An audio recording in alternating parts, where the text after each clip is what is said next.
Ô, Fernando, hoje o papo é o seguinte, cara. O papo hoje teria que ter 5 horas de podcast. Não dá, né? Não dá. Vocês é que pensam. É. Eu Não, não. omito. Onde eu devo dinheiro, eu omito. Vou cortando. Eu vou começar de uma forma diferente hoje. Normalmente, cara, a gente começa pedindo para as pessoas falarem, né? Um pouco sobre a sua vida e tal. E normalmente eu deixo algumas questões pessoais para o final. Mas eu sou obrigado a começar por questões pessoais aqui nesse momento. Ih, ó, pesou o clima, pesou o clima. Não. Realmente, assim, eu quero fazer, antes de tu começar a falar, eu quero fazer um depoimento para ti. Dizer que eu tenho 20 e poucos anos de Porto Alegre. Nesses 20 e poucos anos, eu tive o prazer de várias vezes trabalhar contigo. Tu foi um cara excepcional em todas as vezes que eu trabalhei contigo. Ó, bacana. Eu tive o prazer de sentar na mesa com vários caras da área de evento, com o Dodge, com o Sicão, com o Eugênio, com o Paulo Satti, com o Renato Siroski, meu saudoso... Que trabalhava comigo, né? Querido. Trabalhou todo tempo de eventos, ele trabalhava comigo. E contigo. E com o Dudu Durgante, né? E sinceramente, assim, eu acho que tu foi uma das pessoas das quais eu mais aprendi. Então, para mim, estar fazendo esse podcast contigo hoje é incrível. Bom, Incrível que bom, mesmo, que bom. assim. Me sinto emocionado, feliz de estar aqui contigo. E acho que tem uma galera aí que precisa realmente entender a importância que tu tem dentro do evento no Rio Grande do Sul. Eu acho que tu é um dos caras que, fora produzir o evento, tu é um cara de construção de produto. Tu é um cara que construiu muitos produtos e fez com que esses produtos virassem sucesso, e sucessos de anos. Né? As pessoas que talvez que não trabalhem com evento, elas não consigam perceber o quanto é difícil tu transformar um evento num produto longevo. Porque normalmente o evento ele nasce, ele tem um ápice e ele morre. É verdade. Né? E tu construiu produtos longevos de muito sucesso. Muitos. Então, depois de toda essa grande introdução, eu queria que tu falasse um pouquinho assim, sobre a tua vida, a tua trajetória, para que as pessoas entendam isso que eu Mas tô falando. Depois de tudo isso, com a réplica, Claro Gilberto. Completando apenas o que tu disseste, falando um cara aí que se chamava Renato Sirotsky. Foi o cara mais inteligente que eu trabalhei até hoje. O Renato Sirotsky trabalhou comigo uns 15 anos na área de eventos, e todos os eventos bons, espetaculares, como o Planeta Atlântico, que ele bolou, eu digo que fui eu que fiz, entendeu? Sim, óbvio. Por quê? Porque ele botava na minha mesa, né? Eu lia, passava uns 2, aí ele vinha e a gente discutia como fazer aquele evento. O Renato, assim, era um gênio. Agora, trabalhar não era com ele. Mas aí um homem não pode ter tudo. Não pode ter tudo, né, cara? Agora, os eventos todos que eu tive dentro da RBS, e outra coisa, falasse dos eventos, os eventos todos que eu fiz foram maravilhosos, por quê? Porque tinham um suporte da RBS, né?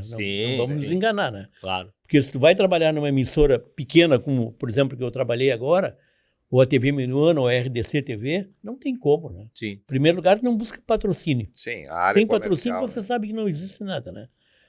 Mas vamos lá. Mas daí também é o seguinte, né? Daí tá também a expertise, a RBS é o que é, a Rede Globo é o que é, também porque sabe buscar os bons talentos, né? Porque as coisas também precisam caminhar juntas, né? E o meu mito de dizer tal coisa. Mas é. Agora, já que tu ficou puxando o saco, eu não vou ficar pra trás, cara. Eu não posso ficar pra trás nem bater puxação de saco. Vamos começar a competição aqui, né? Porque, cara, quando eu comecei a minha vida artística e tal, cara, eu tinha um nome que quando soava nos meus ouvidos, assim, era Claro Gilberto. Quando eu ouvi esse nome, eu digo, cara, esse cara é esse Ele cara. Ele diz isso por causa do Galpão Clube. Claro! Eu dizia, pô, esse cara, um dia eu ainda vou ter o privilégio de sentar na frente desse cara e tal. Mas eu não tinha condições, porque a concorrência era muito grande, era muito gente puxando saco. Eu também queria puxar saco, mas não dava, entendeu? E daí se passaram muitos anos, agora com 55 aqui, o velhinho tá aqui, ó, sentado na frente do Claro Gilberto. Então, claro, hoje pode ter certeza que tu tem 2 caras aqui que são teus fãs, por isso que a gente tá aqui para te ouvir. Bom, você sabe que eu adoro evento, né? E eu caí dentro da RBS em 1968. Isso aqui vai ser ruim eu dizer isso aqui, porque de repente eu tenho uma amiga minha que acha que eu tenho 35, ela tem 21. Sim. Ela vai fazer Ela as vai- contas e vai dizer, E vai olha, descobrir, vai te ligar no final, vai dizer, Exatamente, é. claro, fora. em 68 eu entrei através de um diretório acadêmico, né? Eu fui representar a RBS num evento. E nós éramos mais ou menos que uns 40 representantes de diretórios acadêmicos e de centro estudantil de secundário, né? Uhum. E eu e o Marcos Killing, hoje o Marcos Killing está em São Paulo trabalhando, Sim. não trabalha mais aqui no Rio Grande do Sul, ele trabalhou muito na RBS, muito tempo na RBS também. Fomos os únicos que sobramos, porque todos queriam aparecer na frente da câmera, né? Uhum. E nós começamos, e ali começou a minha produção de eventos. Eu fiz o patrocinador era Ipiranga, e a RBS, que não se chamava RBS, é Rádio TV Gaúcha, e 0 Hora, né? Exato. Nós fizemos o primeiro encontro estudantil que tinha ele chamava de Jogos da Primavera. E nos Jogos da Primavera se faziam jogos, né? E se fazia o concurso de beleza, tudo mais, era tudo dentro, em cada cidade. E adivinha onde eu caí, né? Né? E depois fiquei um tempo ali, naquela época era espetacular trabalhar em TV. Porque as TVs te tiravam, em 2, 3 meses as TVs te tiravam. Uma vez eu saí da RBS ganhando R$800 que eu ganhava, Aham. fui para 4.200 numa outra emissora. E a RBS te trouxe de volta. A RBS me trouxe de volta 2 meses depois, porque incendiou a RBS. São Maurício me chamou e disse assim, vem que tu tem que dirigir o Galpúdio. O Galpúdio era um galpão que tinha ao lado da RBS, como incendiou a RBS, a Sim. TV, né? Sim, que é a gaúcha. Então eles começaram a fazer os programas de lá. E eu voltei.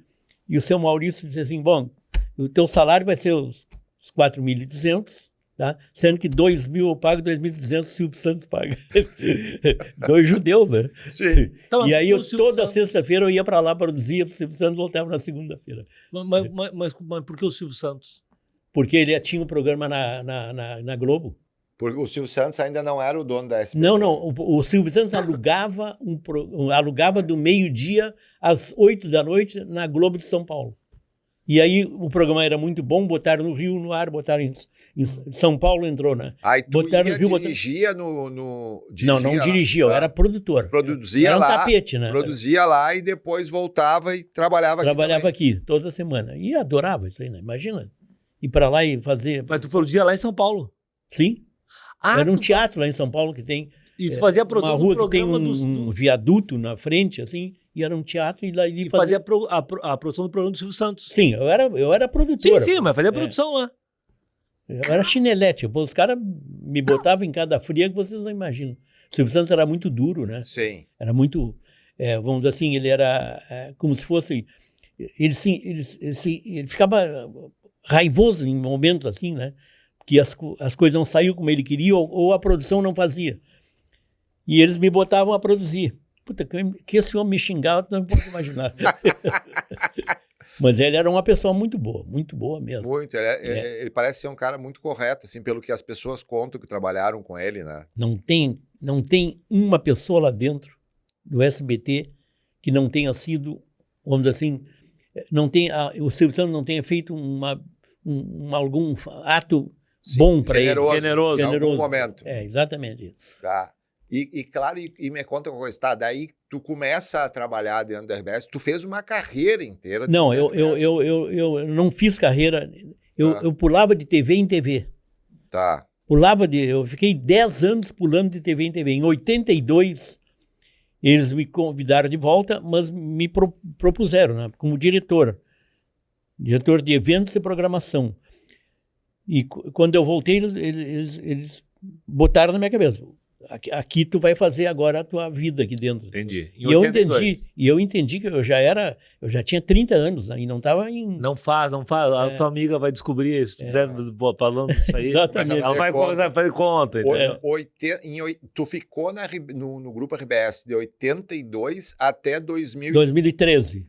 Eu imaginava que era 2013, 2014. Quando tu sai, vai pra Arena, né? Todos os eventos que nós fazíamos na RBS, todos, exceto um, terminaram.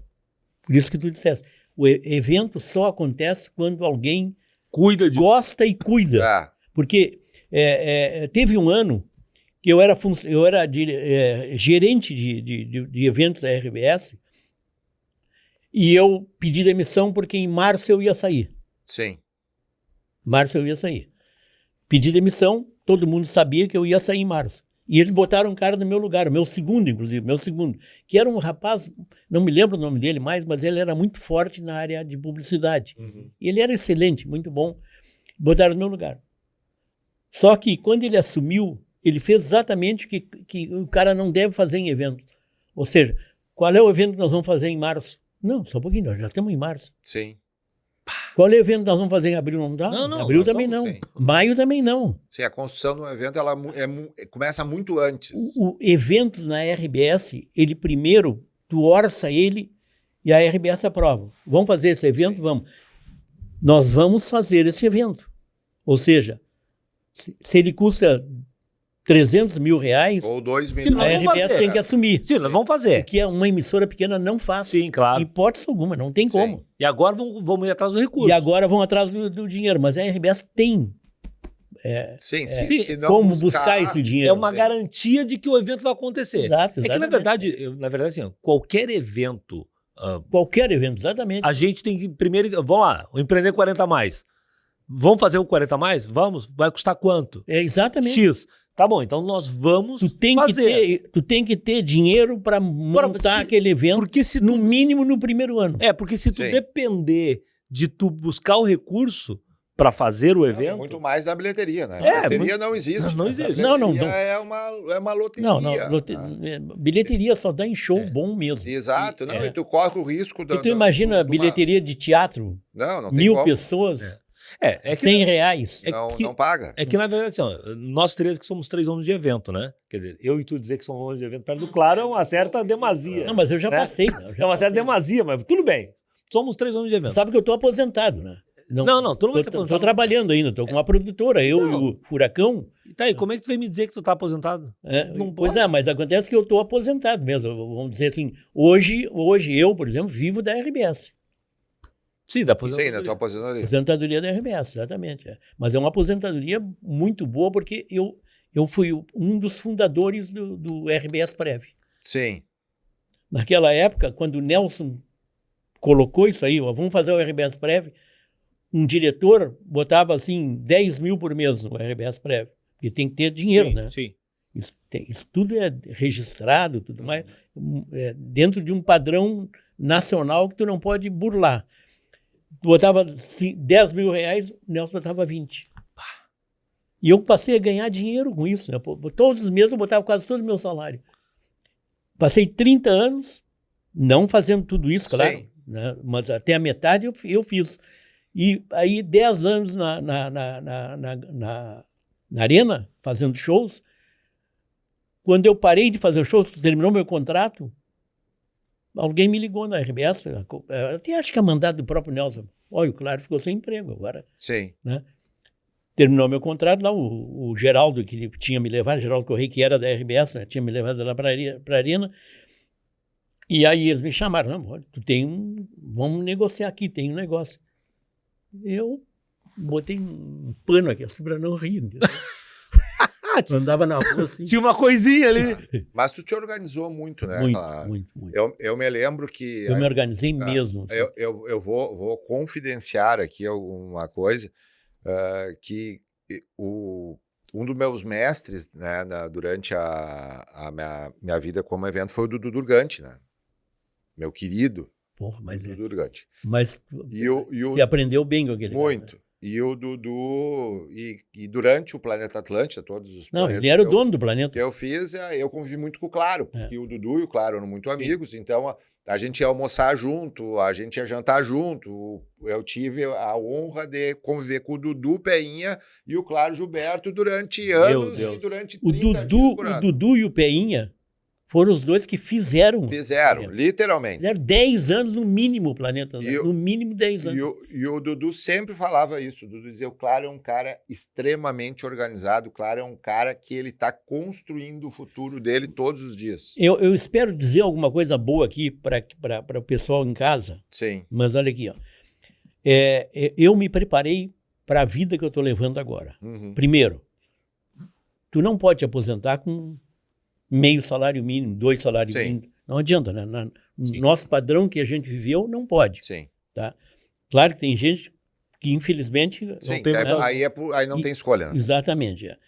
Mas eu não só me preparei para isso aí, certo? Como eu me preparei o meu corpo para isso tudo, né? Sim. Eu, dos 6, 7 anos de idade, até os 21 eu nadava para valer. Eu concorria. Uhum. Eu ia a Pelotas nadar, passar por campeonatos que tinha lá. Não era campeonato, era pré, né? Uhum. Era seleção, né?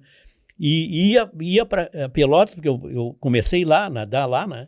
Eu largava, vocês foram para Rio Grande, passaram para aquela ponte. Sim. Eu largava todos os dias de manhã, eu largava da ponte e ia até o Clube Náutico Gaúcho. Bah, Todos uma os dias. puxada ali, hein? Todos os dias fazer isso. Isso me deixou muito, muito sadio. Sim. Aí eu não bebi, nunca nunca fumei. E hoje eu estou ganhando com isso aí. E tem gente que diz assim, pô, eu vou cheirar alguma coisa aos 50 anos. Eu digo, olha, se eu cheirar, eu morro. Sim. Porque o meu corpo não aguenta isso aí. Sim. E se preparar, olha, cara, o Nelson Sirotsky falou isso lá no programa de vocês. Não demora muito, nós vamos aos 150 anos. Isso. Nós que eu digo daqui a 50 anos. Sim. Por quê? Porque nós vamos preparar o corpo. Agora, tu tem que preparar o teu corpo. Não adianta tu dizer, chegar aos 65 anos, se aposentar e dizer, agora eu vou me preparar meu corpo. Claro, isso é tão verdade, cara, tão verdade, que é a lei da semeadura. Nós vamos colher na vida aquilo que a gente fez. Aquilo que a gente fez, aquilo que a gente plantou em todas as áreas da nossa vida. É verdade. Né? Então, por exemplo, a gente estava falando aqui agora sobre a tua aposentadoria, entre aspas, porque tu é um cara, né, que está trabalhando, está produzindo, mas tu tem uma garantia que tu tem uma boa aposentadoria. Por quê?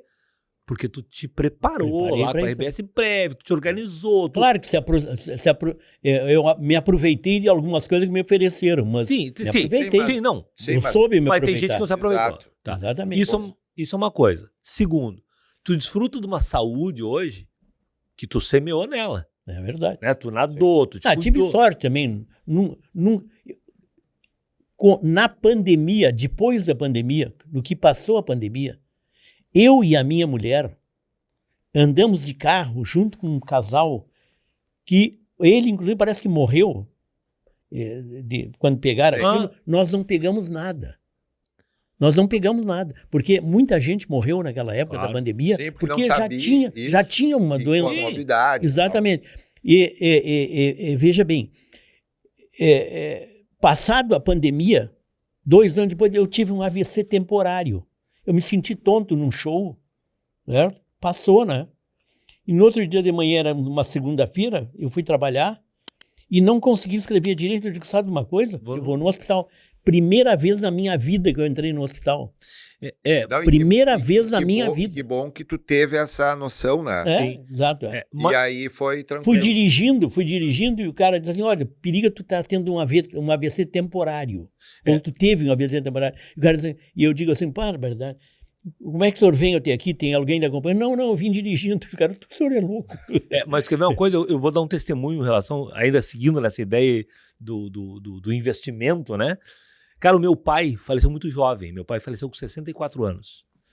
E na época que ele morreu, não era jovem? Não, meu pai faleceu em 2012, cara. Ah, bom, então tá. Não, em 2012, jovem. Porque teve épocas anteriores que com 40 anos era velho. Exatamente. Não, mas agora em 2012, meu pai veio com 64 anos. E meu pai teve um AVC e tal. E eu brinco hoje com meu filho dizendo o seguinte, pô, o vô nos sacaneou. E não sacaneou mesmo, porque a gente precisava dele aqui ainda. E quando ele teve AVC, então eu fui falar com o médico. Sabe o que o médico falou pra mim? Ele disse, cara, olha só, o teu pai agora depende da reação do organismo dele. E quando ele terminou de falar aquilo, eu virei pra minha mãe e falei assim, cara, o pai vai morrer. Por quê? Porque um cara fumou muito, que não cuidou da saúde. Fumava muito. Tu entendeu? Então o que acontece? O que acontece? Talvez meu pai pudesse ter tido mais sorte. Se ele tivesse se ajudado também, o organismo dele pudesse reagir. Só que ele não nos cuidou. Eu amo meu pai, é um cara extraordinário, eu queria ele comigo. Mas quando eu brinco que ele não sacaneou, é no sentido, cara, de que ele podia ter cuidado da saúde dele, entendeu? Então, de novo, investimento. São escolhas que a gente faz e que a gente paga um preço. Eu tô com 55. Cara, eu nunca bebi, eu nunca fumei. Tudo bem, posso ter azar e ter um infarto agora? Posso. Claro. É da vida. Agora, eu tenho me cuidado para viver até os 100. Eu brinco, se eu for com 100, eu vou triste. Porque eu acho que eu tô me cuidando para ir a 110, a 115, tu entendeu? O problema todo tá que os ossos, tudo mais do corpo, não estão preparados para isso. Claro que não, Não adianta. claro, óbvio que não. Não adianta. Mas só pra gente fechar essa... Então tu sempre fez... A gente falou agora de saúde, falou de aposentadoria, mas tem um outro investimento que a gente faz na vida, né? E que eu sei que tu investiu muito nele, que foram os amigos, né, cara? Ah, bom. Tu é um cara de muitos amigos, né, Fernando? Tanto que tu sentou aqui, eu nem sabia, falando dar esse depoimento. Cara, pra te falar a verdade, eu não sabia nem que tu tinha trabalhado com Claro. Né? Sim, várias vezes. Mas assim, esse investimento... Ele levava os cutucão do Dudu. É. Vai fazer isso, guri. Tu era um guri na época, né? Sim, Quantos anos? eu tinha 30 anos. Imagina. Quando eu fui trabalhar com o Dudu, e aí depois quando eu fui trabalhar, quando eu fiz 3 eventos com o Claro, que foram o Cidade Elétrica, que era do Renato Sirotsky, né, da RBS. E aí o Renato me chamou, e aí eu fui trabalhar junto com a equipe do Claro. Claro, tinha uma equipe lá e tal.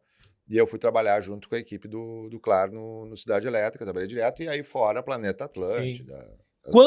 Fala pra gente, assim, pra gente não, porque a gente sabe a maioria, mas pra galera que tá vendo, alguns eventos que passaram pela tua mesa ali, tu foi o cara que chancelou e que disse, vamos fazer. Eu acho que todos os eventos da RBS passavam por nós. Porque eu assumi diversos cargos dentro da RBS. E o evento sempre ia junto comigo. Eu era programação, mas evento junto. Produção, mas evento junto. Né?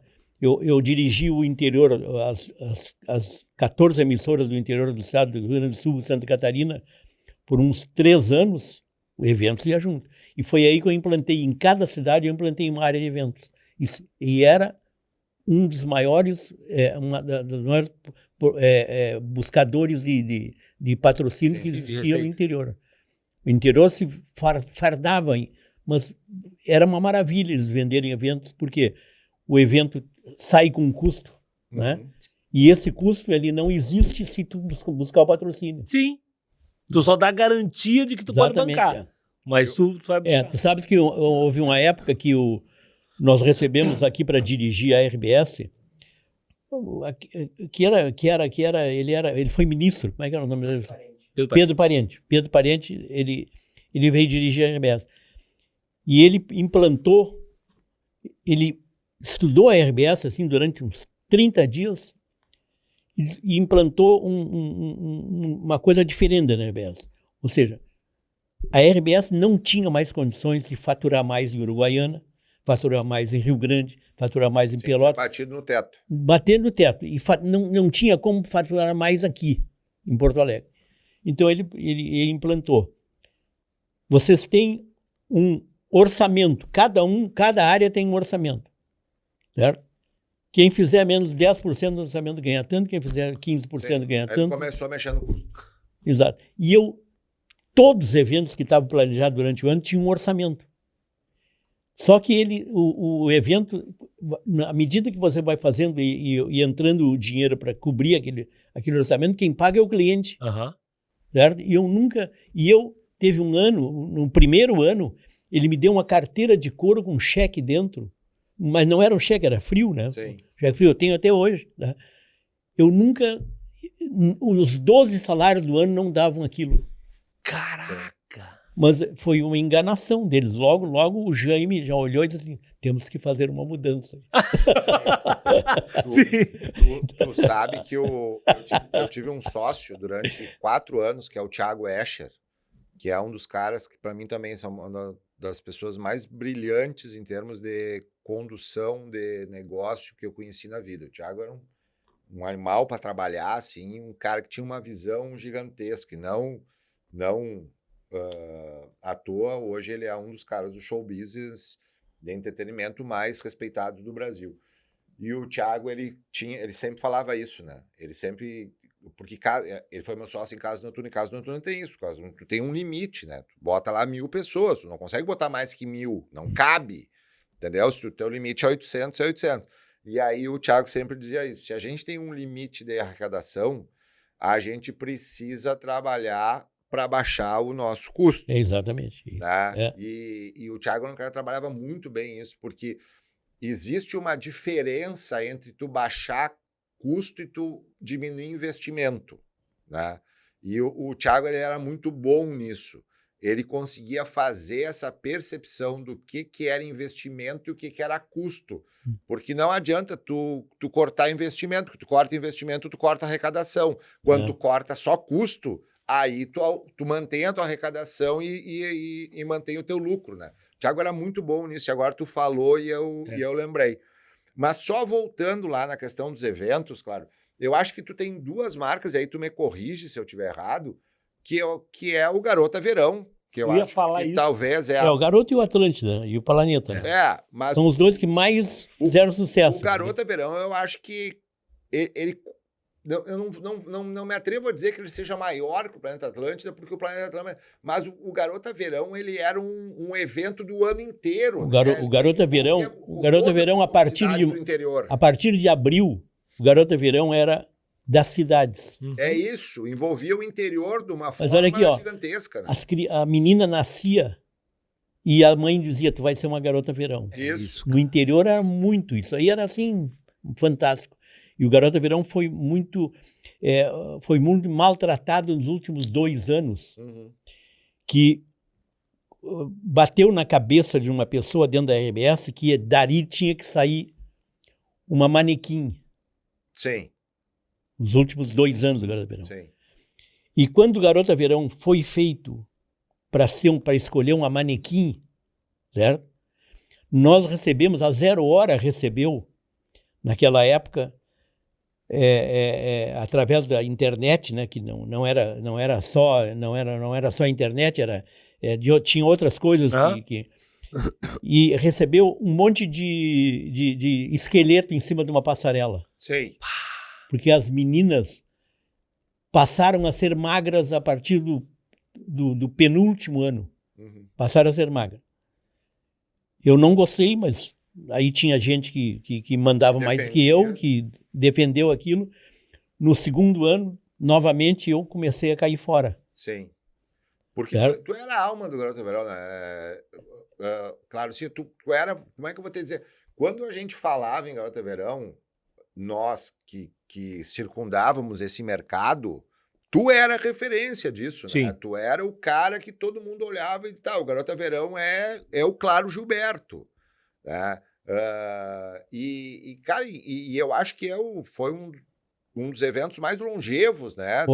Da história do Rio Grande do Sul. Ele teve 30 anos. E eu acho que nada envolvia tanto a comunidade, né? Porque o Planeta Atlântida, ele é sensacional, ele é importante.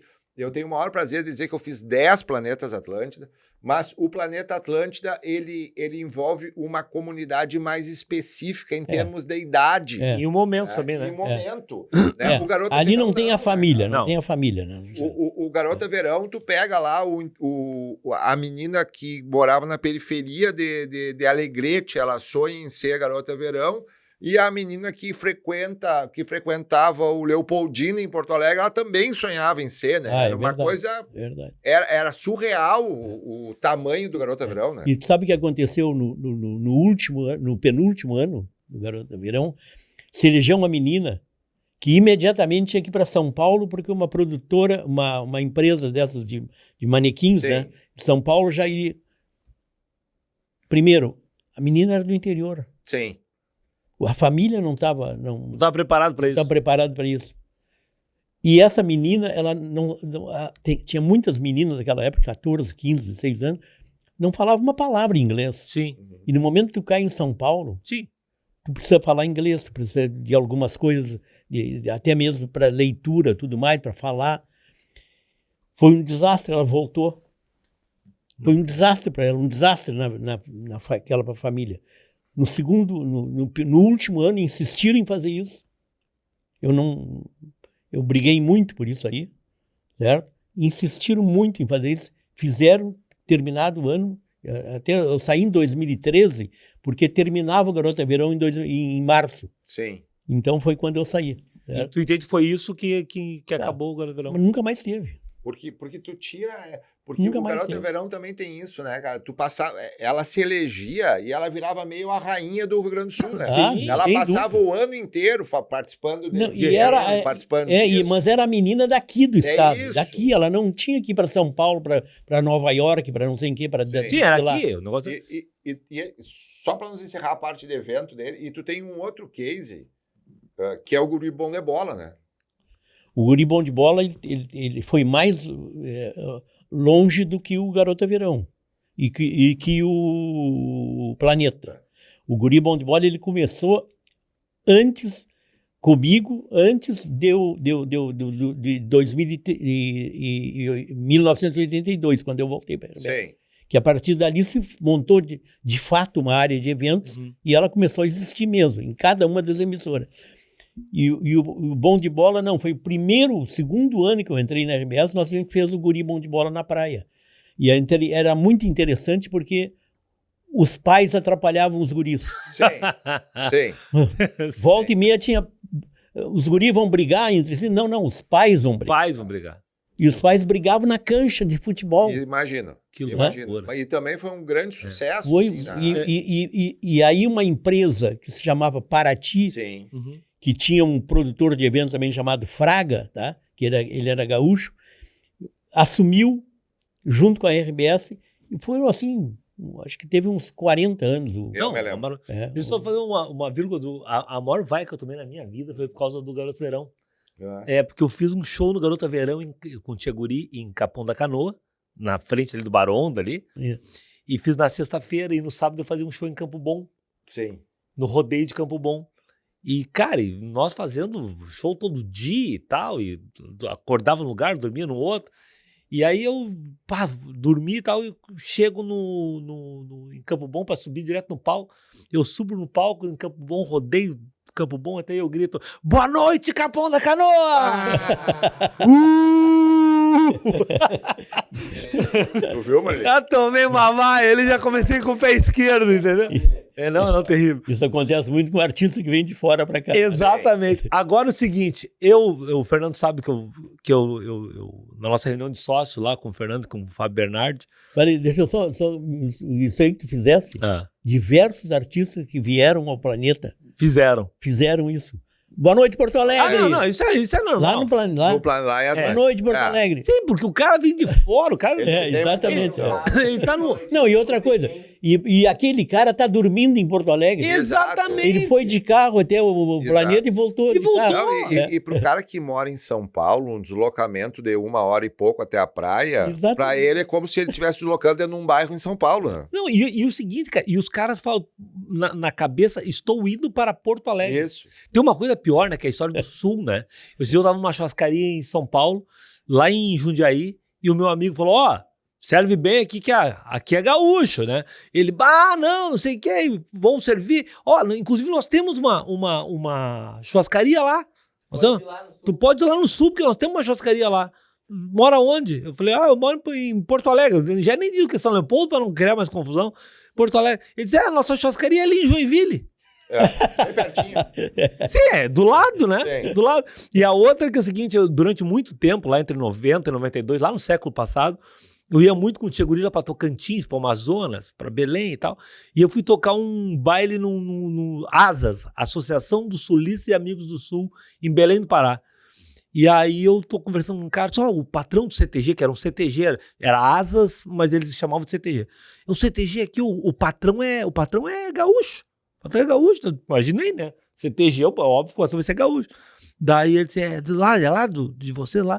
E eu digo... Gaúcho de Criciúma. E gaúcho da onde? Ele é gaúcho de Vitória, no Espírito Santo. Sim, porque o cara lá no Amazonas, cara, ele faz um corte ali do Espírito Santo pra baixo. Baixou da Bahia. Ele baixou da Bahia, já todo gaúcho. gaúcho. Sulista, exatamente. Cara, é o seguinte, ó, eu comentei na reunião de sócios lá com o Fábio e com o Fernando, que no nosso evento, no Empreender 40+, no Summit, que foi na quarta-feira, na quinta-feira, eu fiquei da 1 da tarde às 7h15 da noite respondendo mensagem no WhatsApp e no Instagram. Foi talvez um dos dias assim, de maior alegria da minha vida. De saber que tanta gente me mandou mensagem e dessas todas as mensagens eram todas mensagens muito carinhosas, muito gentis. Porque ali tinha gente que ia lá, assistia 2 ou 3 palestras e ia embora, né? Isso. Teve gente que só foi à tarde. Só foi à tarde, só foi pela manhã. Gerou muito. Então, cara, era uma mensagem. E uma das mensagens que mais me emocionou foi a tua. E eu li a mensagem pro Fernando, porque assim, agora, brincadeiras à parte, tu é uma referência, claro. Não, é. Tu é uma grande referência. E talvez um dos caras mais importantes no Brasil na área de eventos, chama Claro Gilberto. E eu fiz aquilo ali tentando ganhar alguma coisa. Ganhou esse elogio. É o que vai ficar. Não só o elogio, eu digo, o que eu vou fazer para eles me convidarem de novo? Então, eu quero participar, né? Então eu queria primeiro dizer que o ano que vem, o Claro foi o primeiro cara que eu encontrei quando eu tava chegando. Eu também. Também, foi o primeiro cara, eu entrei e ele tava... Mas a prova está hoje aqui. Eu consigo chegar no mínimo meia hora antes no lugar que eu tenho como coisa boa. Então, primeiro que eu quero... Eu me pautei por isso o resto da vida. Sabe que agora eu entendi, então, de onde é que o Diego Calef tirou isso. E eu vou explicar a brincadeira, porque o Diego Calef trabalhou comigo, meu amigo, meu irmão do coração, e trabalhou muitíssimos anos com o Claro Gilberto. Treinado, filhote do Claro. E o Diego Calef era assim, tipo, nós tínhamos uma reunião às 11 horas com o cliente. 10h15 ele entrava na minha sala e dizia, vamos. E eu dizia, tá, mas a reunião é às 11. E ele dizia, não, mas vamos, que nós chegamos. Cara, ele ficava parado na porta até eu levantar da minha mesa e ir. Nós tínhamos que botar o Murilo a andar com Claro um pouco. Treinar um pouco. Agora eu sei de onde é que o Diego Calef tirou. O meu filho. Tá. Tem que botar ele. Tem que botar andar com Claro um pouquinho pra ver se a gente... Então, assim, primeira coisa, tu tá confirmado já o ano que vem, né? Então, mas que dúvida. Então já fecha. Eu já vou lá para encontrar as pessoas, né? E assim, ó. E eu queria te agradecer pela tua mensagem, né? E eu queria que tu... Agora, eu achei mesmo aquilo. Eu queria que... Não, e aí eu agora... Não botei nenhuma inverdade ali. Agora eu queria isso. Agora eu queria...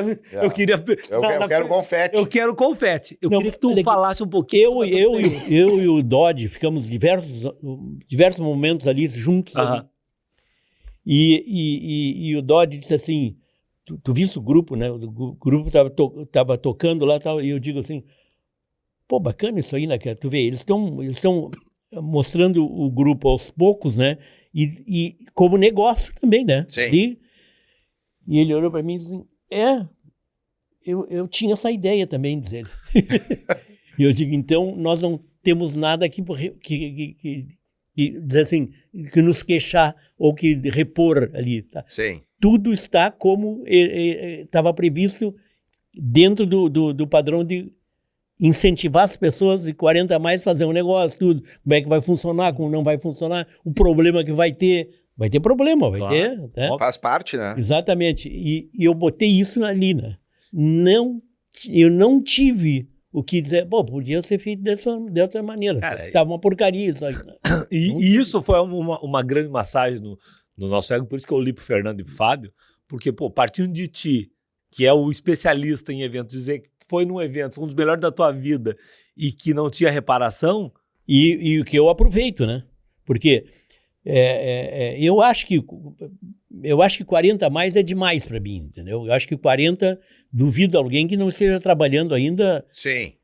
Só que tem um detalhe, hoje, o jovem, eu vejo pelo meu filho, pela minha filha, eles estão andando para a empresa.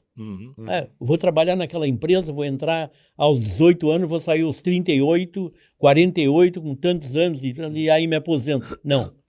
Hoje em dia é incrível. Eu vou a algumas reuniões na RBS que tem, às vezes, né? Tu entra na RBS e não vê uma pessoa que tu conhece. A relação É outra. Só jovens, tal, pô, bacana aquilo ali, tal.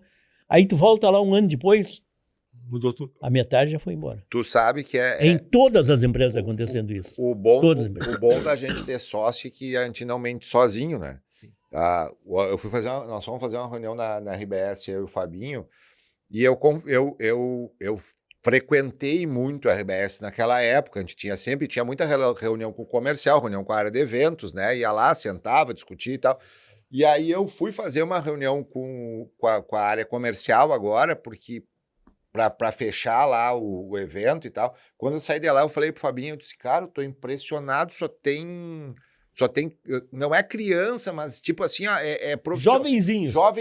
Mas eles mantêm também umas pessoas ali que assim, conhecem tudo. Mas tu olhava assim, a idade dos profissionais era uma idade iniciantes, né? Ou gente, claro que óbvio que a gente sabe que as principais contas continuam na mão de pessoas muito experientes. Exatamente, tem que ser, né? Mas assim, quando tu olha o todo, é impressionante, assim, realmente. Se tu voltar lá daqui um ano, aquela metade já saiu. E eles não foram mandados embora. Sim, eles se desligam. Sim. Olha, eu acho que aqui... Vamos fazer outra coisa. Sim, eu bati no teto. Exatamente. Não vou ser diretor em menos de 10 anos. Isso. Então, tô indo. Eu tô indo, vou fazer alguma coisa. E o 40 a mais, eu acho que tinha que ser 30 a mais, 20 mais, tá? Porque a gente se aproveita de ideias ali. Sim. No dia de hoje, não deveria ser 40 a mais só. Vocês deveriam fazer alguma coisa voltada ao jovem. O meu pai falou isso ontem. Ele me mandou uma mensagem ontem me falando exatamente isso. Ele disse, vocês tinham que pensar alguma coisa 20 mais. Exatamente. Porque eu, olhando hoje, e o meu pai tem mais ou menos a tua idade, né, e tem esse tempo de mercado, esse olhar e tal, e ele fala justamente Mas teu pai tem 35 anos também. Meu pai tem 35 anos. Ele é mais jovem que o Fernando. E o meu pai falou justamente isso, né, que existe uma falta de cultura dentro dessa geração nova da importância da construção de carreira, né? Eles não têm isso. Né? Mas acontece o seguinte, o jovem de hoje, não adianta ele ser assessor do assessor, porque ele sabe mais do que o assessor do assessor. Sim. Porque o jovem de hoje não é bobo, né? Não, sim, claro ele tem um acesso à informação muito grande. Né? Exatamente. Ele com 12 anos de idade, ele já está vendo notícia de tudo quanto é tipo. Sim.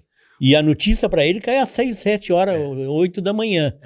A questão é que é o seguinte, né? Só ter informação não basta. Eu tinha um professor que dizia o seguinte, tinha um professor que falava o seguinte, que um monte de dados dentro de um computador é um monte de dados dentro de um computador. Sim, se não souber extrair dali, não sai nada. Entendeu? Se tu não souber extrair. Então, na verdade, um monte de dados, um monte de informações dentro da minha cabeça com 20 anos, ele tinha um resultado. Metade desses dados dentro da minha cabeça hoje, com 55, ele tem outro resultado. E na tua também. Por quê? Porque é a leitura das entrelinhas. E essa questão do 20 ou do 40, é que é óbvio que a gente não vai conseguir falar com todo mundo ao mesmo tempo. A gente tem que escolher um corte, a gente escolheu um corte. Vocês não são mais, vamos dizer assim, tão velhos como eu, mas vocês ainda pegaram o tempo da professora dizer, vamos fazer uma redação tal. Claro. Faça em casa a redação. Claro. Então tu traz a redação e lê ela lá na frente. Isso. Hoje em dia não dá para fazer isso. Não, claro não, cara. Pega o chat GPT e monta a redação. Pronto. Sim. Não tem mais. Ele, em 1 minuto ele faz a redação dele, ele dá 3, 4 recados pro chat GPT ali e pronto. Acabou. Exato. Claro, e para a gente continuar dentro dessa questão dos 40 a mais, tu sai da RBS e tu é chamado para um novo desafio que é a Arena do Grêmio, que estava sendo mas tudo praticamente inaugurada, tudo né? Transado, vamos dizer assim, né? Porque eu trabalhei junto com o Geraldo Corrêa, que é um dos donos da RBS, que é filho do Fernando Ernesto, um dos donos da RBS. Trabalhei com ele muitos anos na RBS. E ele saiu.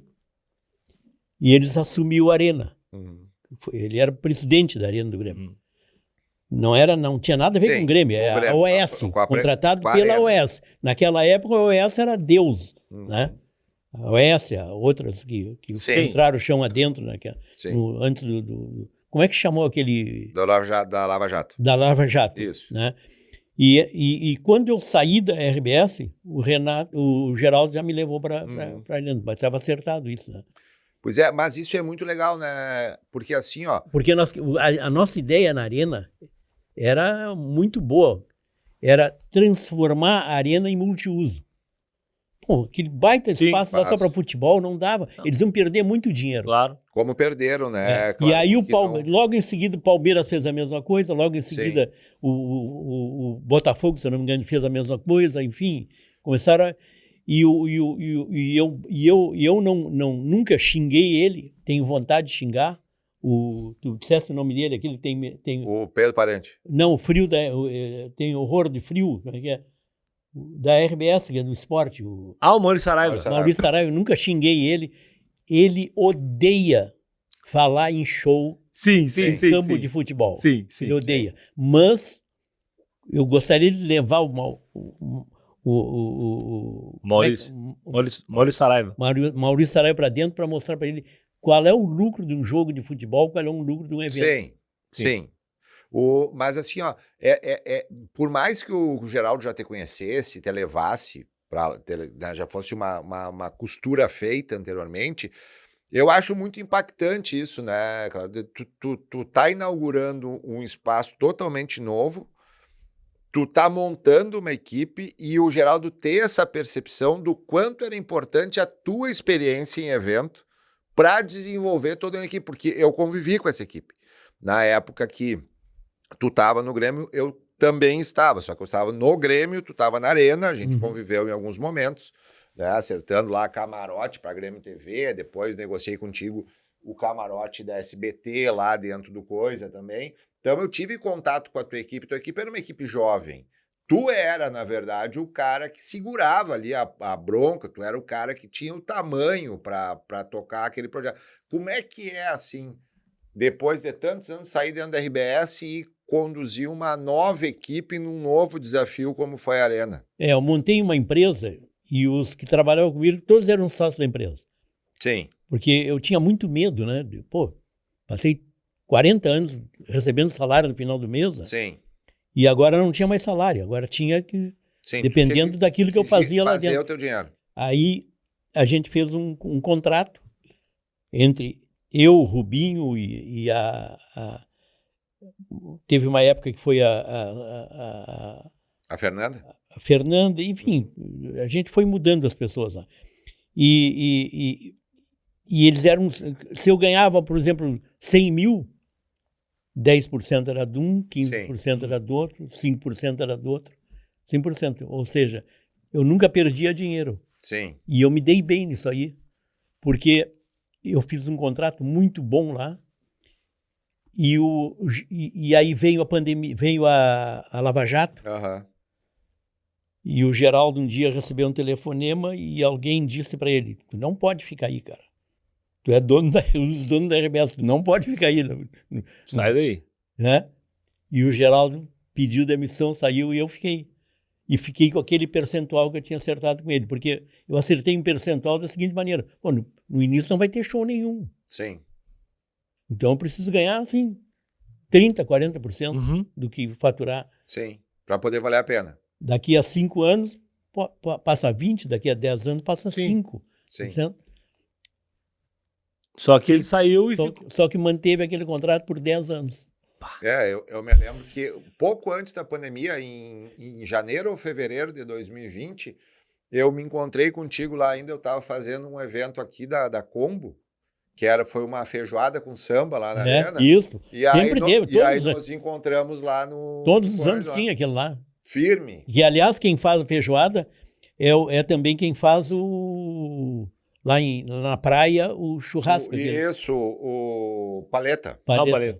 E hoje a Arena não tem mais isso. Não tem mais área de eventos? Não, porque são todos contra lá dentro, mas eles não deixam de, no verão, ter o show que eu mantinha lá, que era o Universo Alegria, que era um show de 2 dias, era uma verdadeira loucura, a quantidade de gente que entrava lá para dentro. Porque as pessoas não aguentam, as pessoas vão, ficam 10 horas, vão embora. Sim. E aí entram outras. Sim. E ninguém volta, né? Não é uma coisa assim. E o que mais tinha poder de bilheteria era o Universo ali. Universo Alegria. E eles ganhavam muito dinheiro. Fizeram o nome da rádio lá dentro. Sim. Sim. Que hoje não é mais da rádio, né? O Universo Alegria hoje não é mais da Rádio Alegria. O Universo Alegria hoje... Mas é aí da tem que 92. estudar quem é o dono. É, O dono é um dos donos da rádio, sim. mas que saiu da empresa, da rádio, Sim. no caso, e apenas ele é o dono do Do Universo Alegria. do produto. Tá, mas eu quero voltar lá atrás. Vamos, olha, o tempo aqui parece um ventilador o relógio aqui. O Galpão Crioulo passou pela tua mão também na Sim, construção muitos dele, né? Muitos anos, é. Quem inventou o Galpão Crioulo não fui eu. Ele era um programa de televisão. Na época, eu inventei um outro programa que eu estava na Difusora, e eu inventei um programa com aqueles rapazes lá de Novo Hamburgo. Inclusive, tinha um selo de De gravação. gravação. O Romeira? Não era Romero, não era Romero. Eram 3, 4 rapazes. Tá. E eles eram muito bons. Ah, o Caverá, não? Caverá. Caverá. Tá. Caverá. Eu botei o Caverá apresentando. E aí surgiu o Galpão também. O que o patinete tem a ver com o Galpão? O Patinete foi, eu acho que o primeiro que fez o disco do Galpão Crioulo, né? Tá. O primeiro disco do Galpão Crioulo foi ele que fez. Aí, no caso, o Patinete trabalhava na manhã. Ele Na RBS respondia pela... Não, ele era funcionário da Globo. Ah, Mas ele respondia pela minha área. Quem respondia para a Globo aqui sobre isso era eu. Que era a minha área de evento. Sim. Aliás, o Renato foi um tempo que Sim. cuidou, inclusive, do... Da Orbit. Exatamente, é. Sim, é. Mas tu falasse que... Não, eu digo a tua participação na construção do Galpão Crioulo. Não, eu apenas produzi o Galpão Crioulo muitos anos. Muitos anos. Fui eu que levei ele para o interior, fui eu que levei o Jornal do Almoço para o interior. Porque depois virou um produto maravilhoso da RBS para o interior, né? Tanto ele como o Jornal do Almoço. Sim. O Jornal do Almoço eu bolei na época, como nós tínhamos as TVs, né? Então eu bolei, vamos fazer um em Erechim, em homenagem à TV local, que é nossa, né? Um em Santa Maria, um em Pelotas, um em Rio Grande, e a gente foi fazendo. Depois que deu 11 semanas, né? Que eram 11 emissoras aqui, né? E aí nós fomos para a segunda cidade, e a terceira cidade. E começamos E nunca parou mais o Galpão. Nunca mais. Nunca mais. Não, Nem o Galpão, nem Jornal do Almoço. Jornal do Almoço. E até hoje, né? Um Jornal do Almoço, ele para uma cidade, né? Para. Literalmente, Exatamente, né? Eu me lembro cada vez que ia a Alegria, a cidade para. Ela para ver, para acompanhar, para... Nós tínhamos na época um relacionamento com a cidade muito bom. Sim. A Globo era um pouco assim, o pessoal não gostava muito da Globo e nós partimos para ir para sentar. Para interiorizar. A gente ia para lá, eu ia para lá na terça-feira, eu e o Paulo Santana. Uhum. Paulo Santana fazia os drops dele, né, a entrada dele ao vivo de lá, já chamando para o Jornal de Sábado, né? E eu ficava produzindo o Jornal do Almoço. Tu imagina a função. Mas chegava na sexta-feira, durante a semana toda na cidade. na sexta-feira a gente recebia um ônibus lá. Depois do Jornal do Almoço ao vivo aqui, o ônibus pegava todo mundo e levou para lá. E aí eu fazia uma bancada, eu apenas apresentava eles, né? Uhum. O pessoal queria discutir com os apresentadores. Claro. Sim.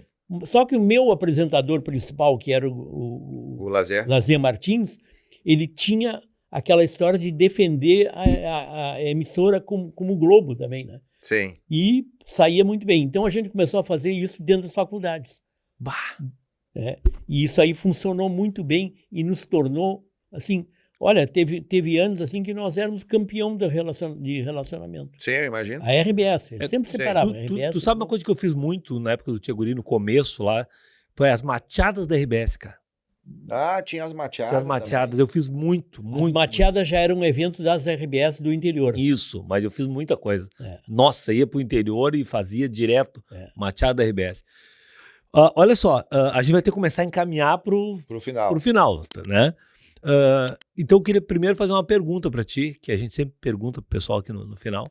Eu queria que tu indicasse ou um filme, ou um livro, ou uma série, alguma coisa que tu tá olhando, que tu leu, que tu gosta, que tu ouviu, que eu acho que é importante a gente ler o que tu lê. Isso. Vocês estão fazendo uma sacanagem para mim. Viu? Não, pode ser um filme, pode ser uma série, pode ser O que tu quiser. O que tu quiser. Uma série, Os Trapalhões. Boa! Tu sabes que hoje os jovens não conhecem mais. Não. Sabe o que foram Os Trapalhões? Não, e outra coisa, nem iria ao ar hoje. Também tem essa. Não iria. Também tem essa. Mas as séries hoje, tu vê alguma coisa na TV, é muito difícil. Sim. Streaming. Então, vamos falar em série, tá? Eu passo praticamente o dia, não o dia, claro, a parte do dia, vendo algumas coisas feitas na Coreia do Sul, Sim. Dos coreanos, do dorama. Exatamente, do dorama. Tá? E eles são campeões de tudo hoje. Eu recomendo isso aí. Por exemplo, o grupo musical. Fortíssimo. O sucesso que eles fizeram ontem, num programa da Globo, uma coisa fora do comum. Que era um programa apenas de entrega de troféus, né? Foi uma verdadeira loucura. À medida que ele subiu no palco para entregar um troféu, não são 7, né? Uma verdadeira loucura. A minha mulher é apaixonada por isso aí. Sim. Gosta muito disso, gosta de ver, educou as crianças com isso dessa maneira, tudo mais, etc. E principalmente do grupo. E eu, volta e meia, passo na sala, vejo um pedaço. Vou fazer alguma coisa, passo na sala, vejo outro pedaço. Vou acompanhando. Tá? E às vezes pergunto, o que aconteceu?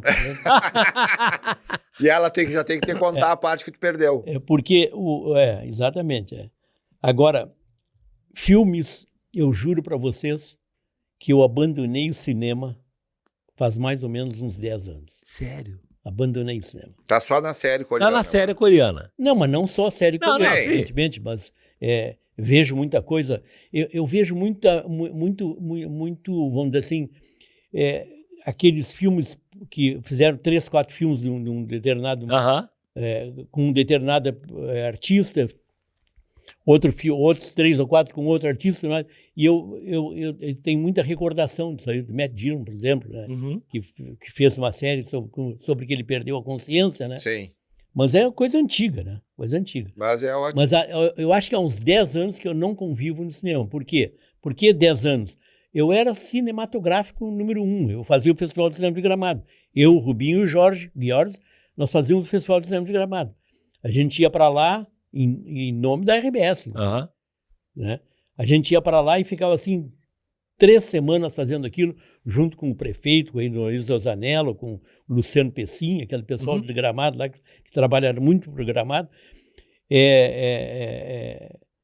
O Pedro Bala, que foi prefeito lá, eu acho que umas 400 vezes. Exatamente.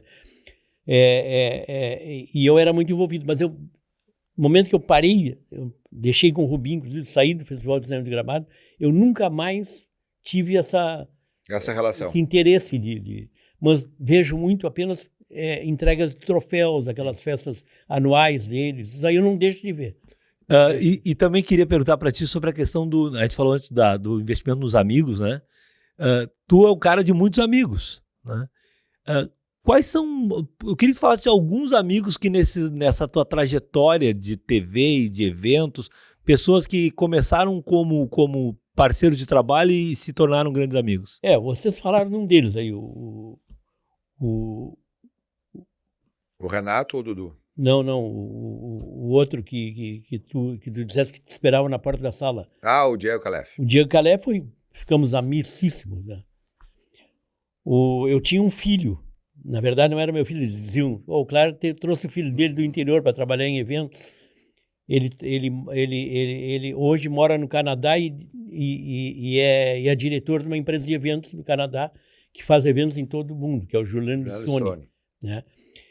Agora, amigos mesmo assim, eu tive, por exemplo, a Luciana Falcão foi uma das melhores produtoras que eu tive.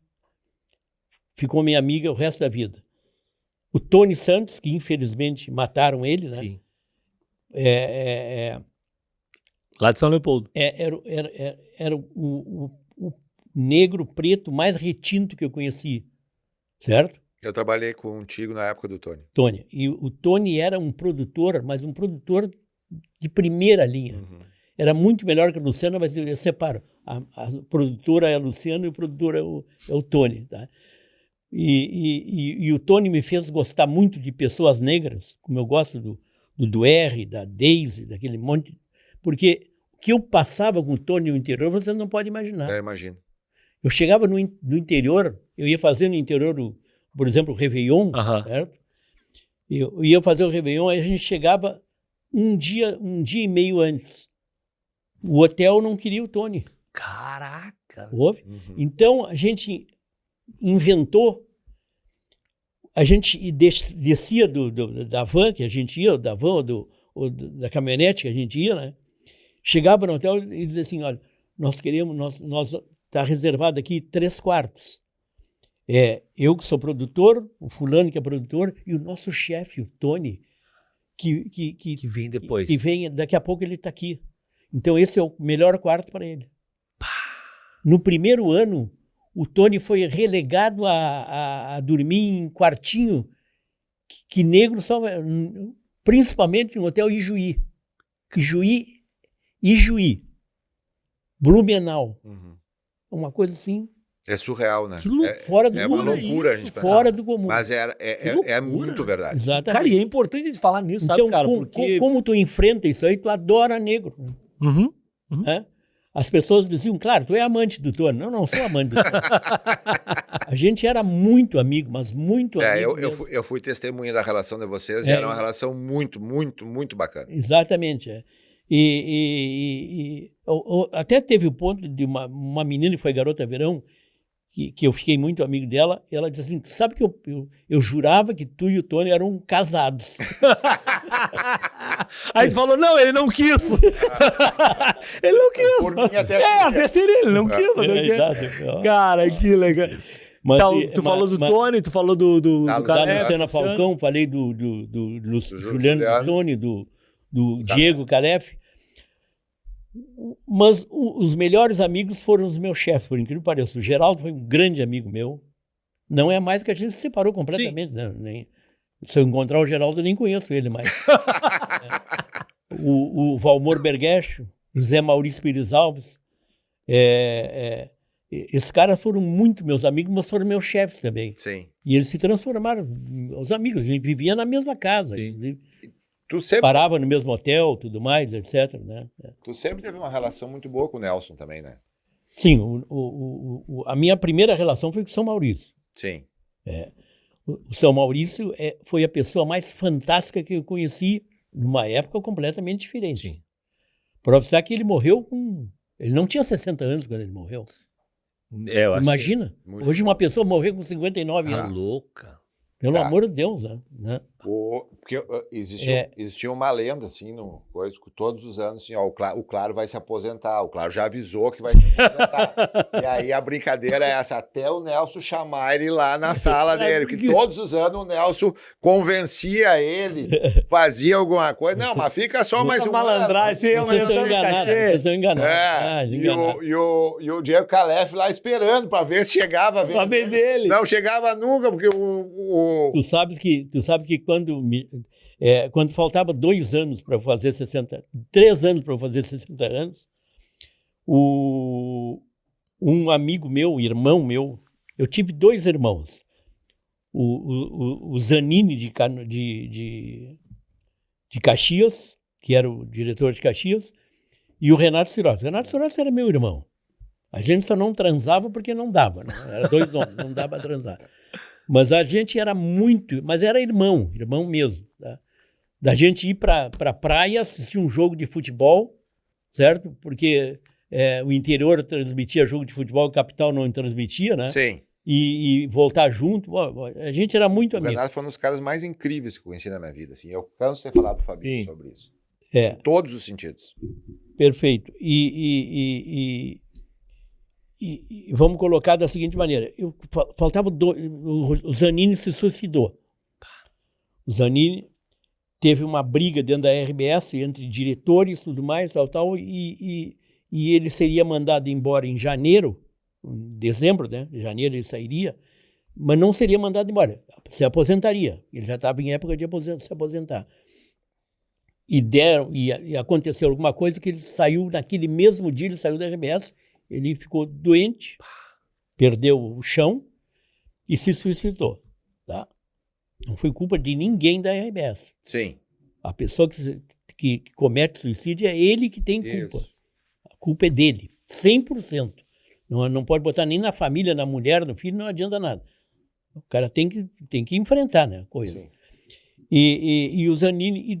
E eles me viram, como eu era irmão do Zanini, eu que vestia o Zanini e tal, aquela coisa toda, sabe? Arrumava ele no caixão e tudo mais. E eu